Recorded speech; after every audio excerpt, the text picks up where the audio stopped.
a policy which Philadelphia adopted under legislation by then Councilman Kenny. What is your stance on the legalization of marijuana? I'm 100% in support of the decriminalization of marijuana. I think particularly for people of color and particularly for males of color. We have been sending men of color to prison for very, very minor offenses, sometimes with just paraphernalia for 5, 10, 15 years with a felony conviction. This is absolutely crippling a community. It takes fathers out of homes.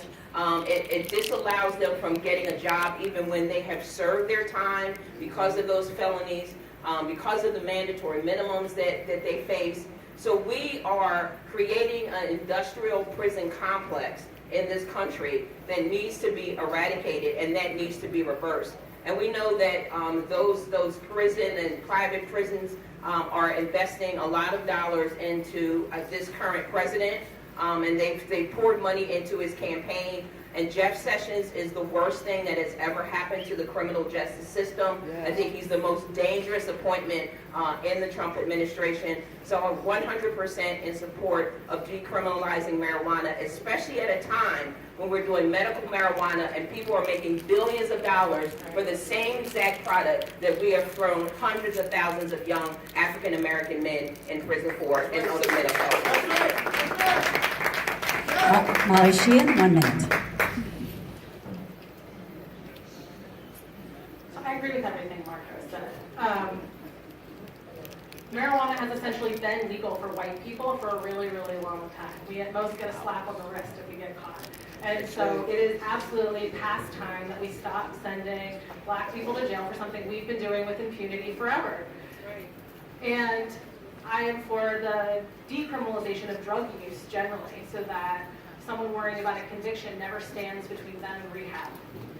I'm also for clemency for all past marijuana offenses, to relieve them all. I think that we need both medical and recreational use legalized of marijuana. And then Margot's right, that we need to make sure that the licenses for these things don't just become a way of the people that have been exploited by it, having to pay exorbitant sums to the people that have been making money for a long time, like pharma. We need to make sure the licenses can actually be bought by normal people in our communities, and that the training for it is readily available so that anybody in communities can actually start these businesses. All right, thank you, Molly Sheehan. Linda Lee, 1 minute. There are many reasons why we should legalize marijuana, and this will also help to solve the opioid epidemic because it's far less addictive. It makes sense on so many different levels.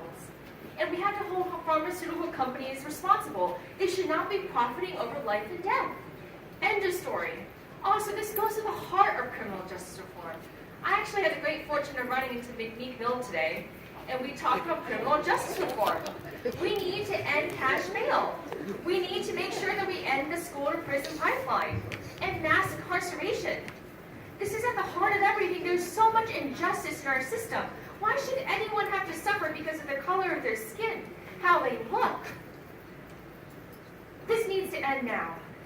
And Jeff Sessions is imposing his own misguided and narrow-minded worldview on the rest of us. We cannot allow that to happen.